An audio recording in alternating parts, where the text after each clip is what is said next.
Lieutenant Commander Sarah Walsh had been leading SEAL fitness training for 8 years, and she'd never seen anyone outside the teams achieve the conditioning standards her men maintained. So when she announced an open fitness challenge to demonstrate SEAL physical requirements, she expected to showcase the gap between elite military training and civilian fitness. The challenge attracted several brave volunteers, including a 68-year-old retiree named Robert Martinez, who worked out quietly in the gym's corner. Walsh almost suggested he skip the more demanding exercises.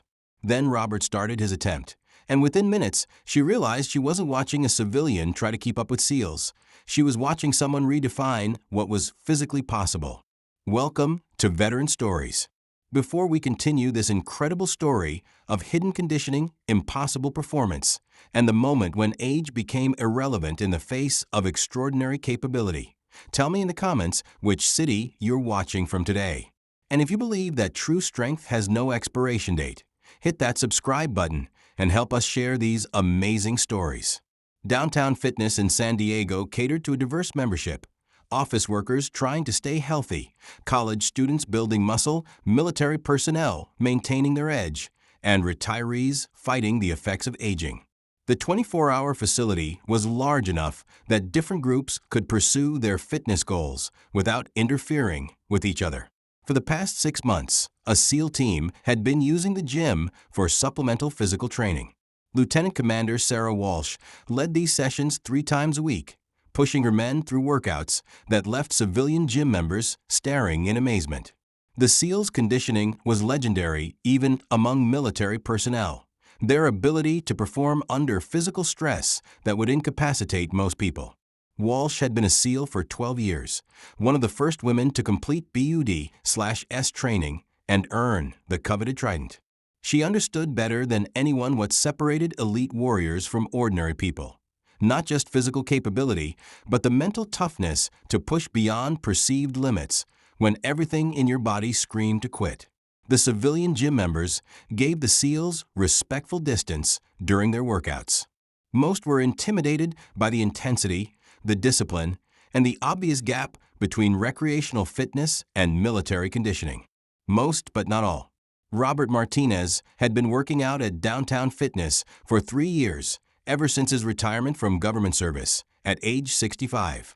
Now 68, he maintained a routine that impressed even the gym's personal trainers. 6 days a week, 2 hours per session, focusing on functional strength, cardiovascular endurance, and flexibility. Robert worked out alone, preferring the early morning hours when the gym was less crowded. He was polite to other members, but didn't engage in conversation or seek attention. His routine was methodical, disciplined, and surprisingly intense for someone his age. The SEALs had noticed Robert during their training sessions. It was impossible to ignore someone who maintained that level of consistency and dedication. But his age made them dismiss any real comparison to their capabilities. He was fit for a 68-year-old, which was admirable but not remarkable by SEAL standards. What they didn't notice was how Robert moved.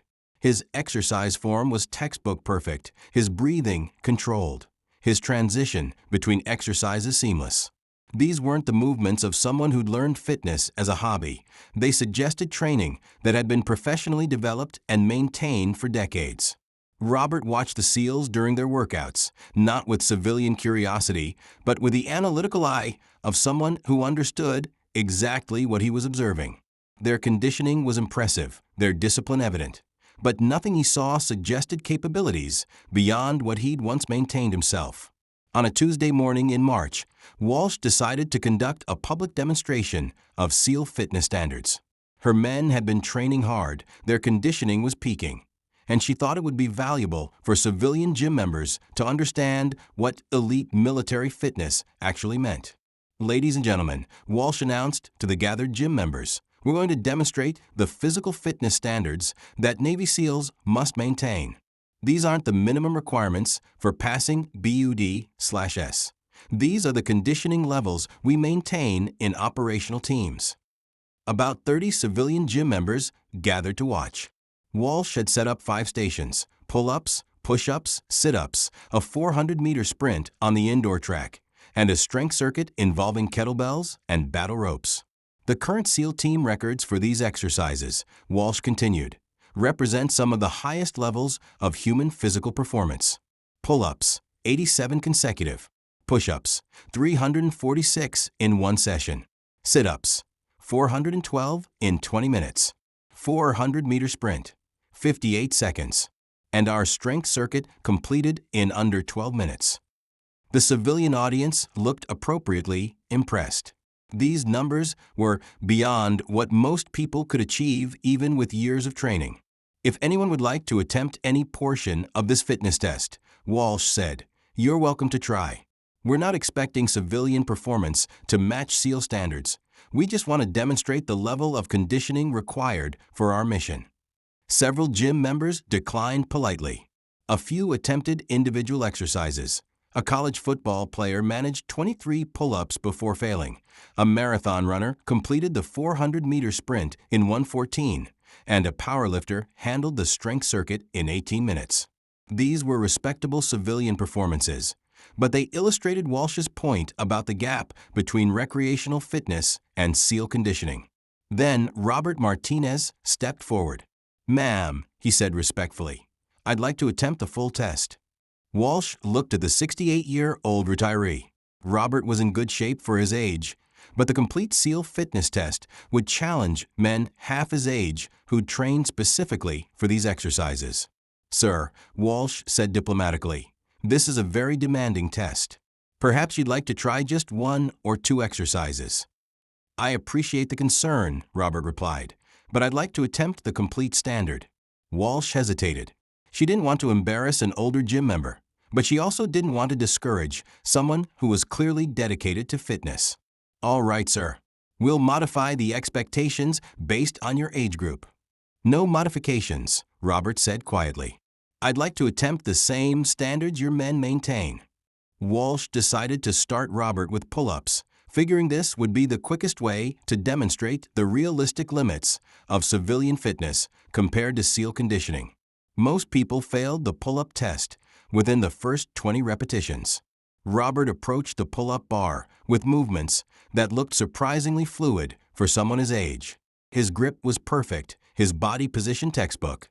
Walsh noticed that his preparation routine was more professional than most civilians demonstrated. Robert began his pull-ups. 1, 2, 5, 10, 15, 20. The watching SEALs began to pay attention. 20 pull-ups was respectable performance for anyone. Impressive for a 68-year-old.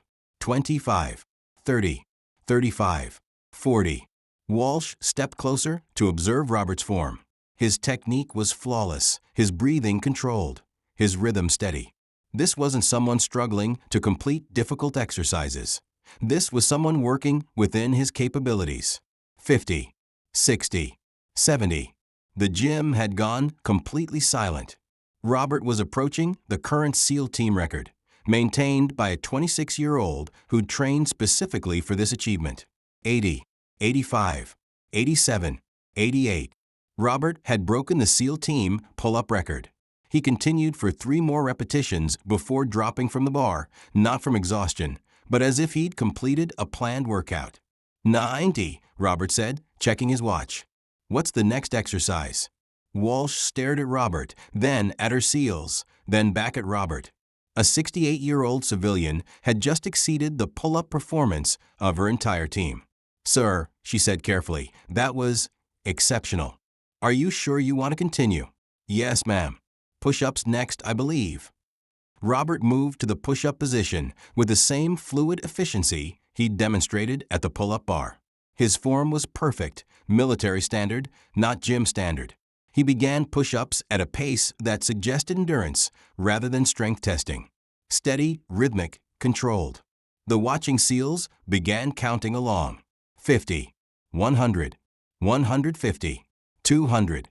Walsh realized she wasn't watching someone attempt a fitness test. She was watching someone demonstrate capabilities that exceeded her team's conditioning.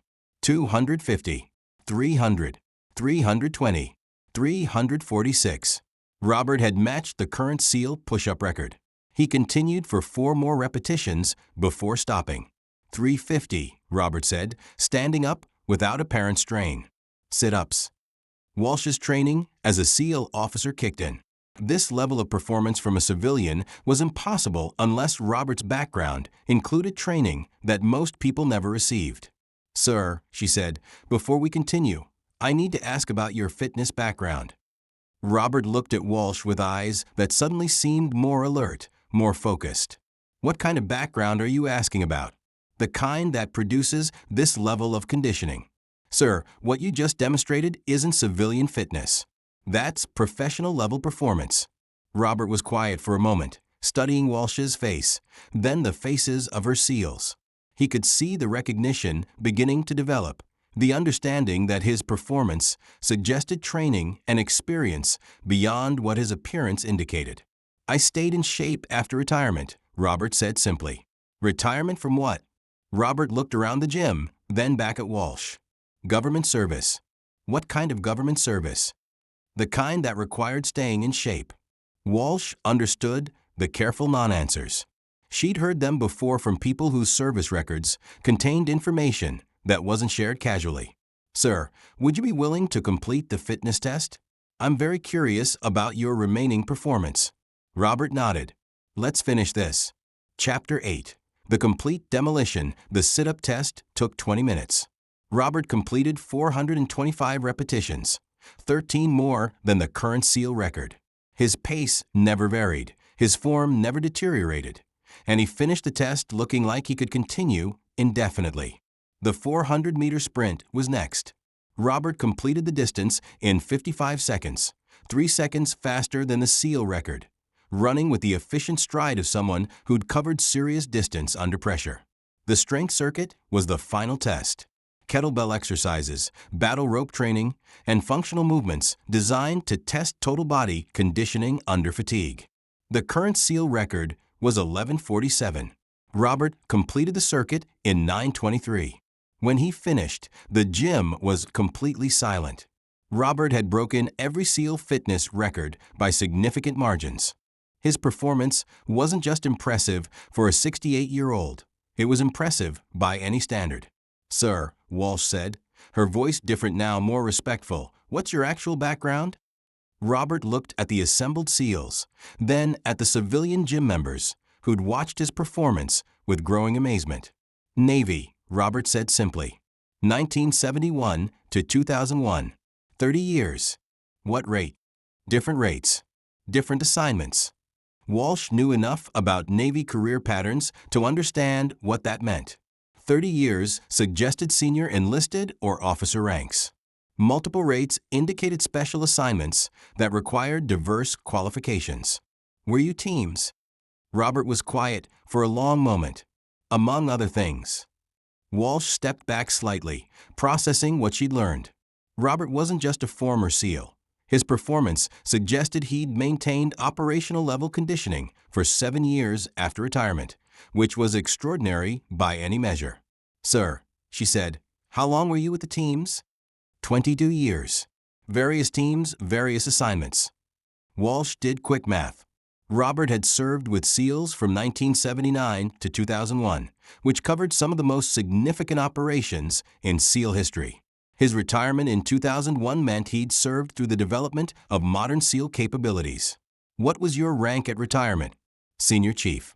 Walsh's respect increased immediately. Senior Chief Petty Officers were the backbone of SEAL teams, the experienced operators who trained younger SEALs and led the most critical missions. "Sir," said one of Walsh's younger SEALs, "if you don't mind me asking, how do you maintain this level of conditioning at 68? Robert looked at the young SEAL with the patient expression of someone who'd answered similar questions many times.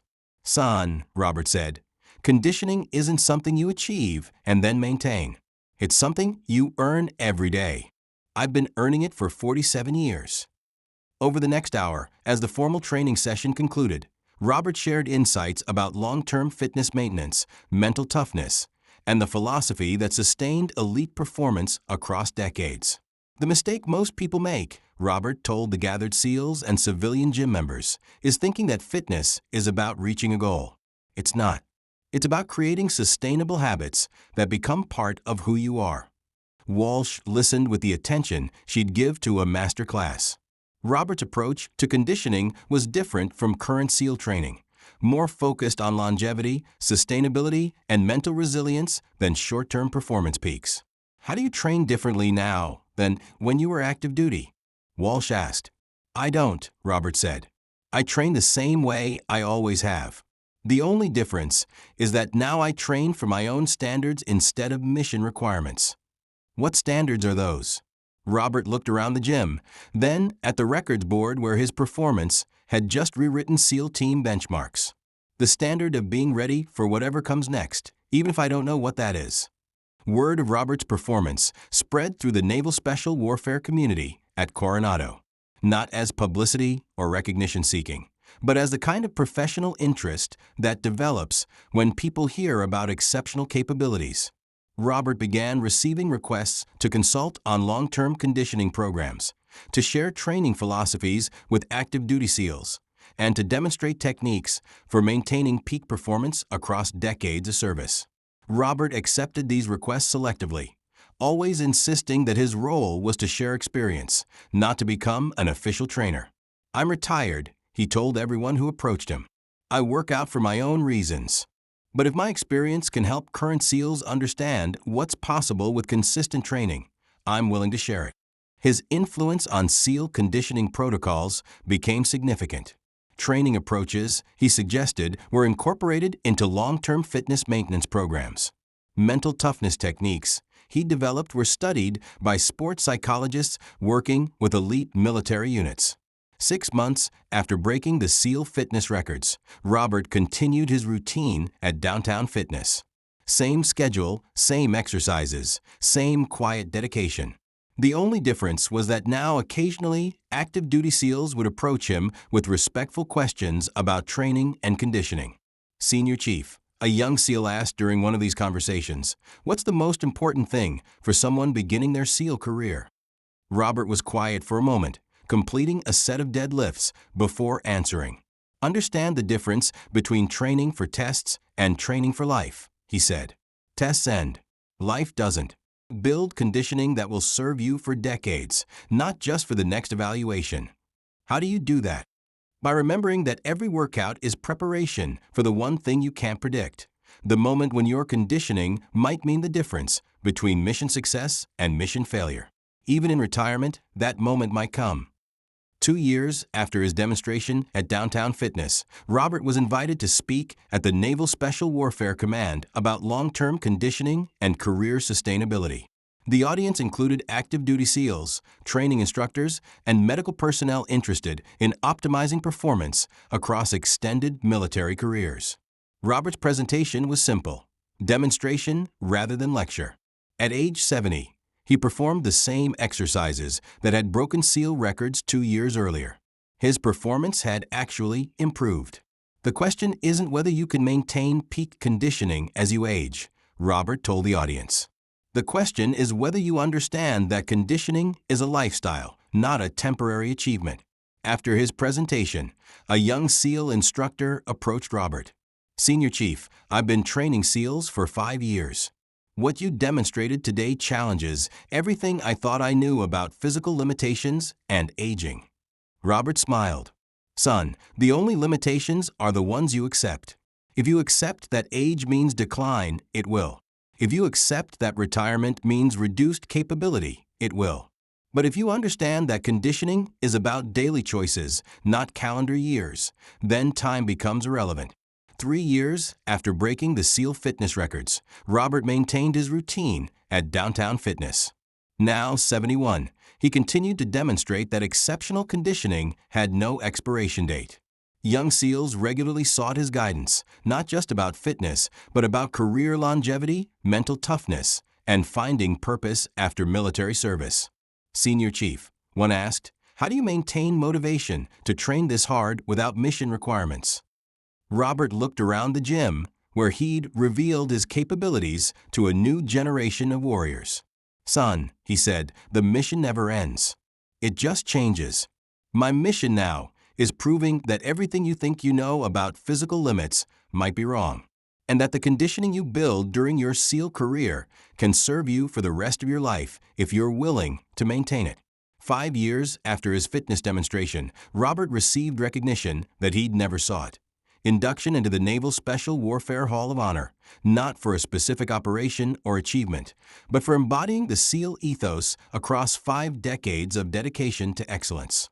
The ceremony was held at the Naval Amphibious Base Coronado, attended by current and former SEALs who understood that Robert represented something rare, a warrior who'd never stopped being a warrior, even after the uniform came off.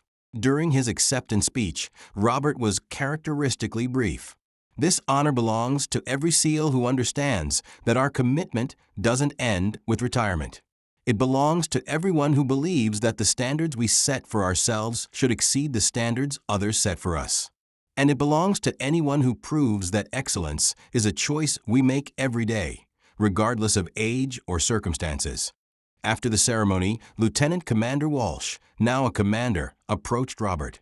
"Senior Chief, 5 years ago you changed how I think about conditioning, aging, and what's possible. Thank you for that lesson." Robert shook her hand.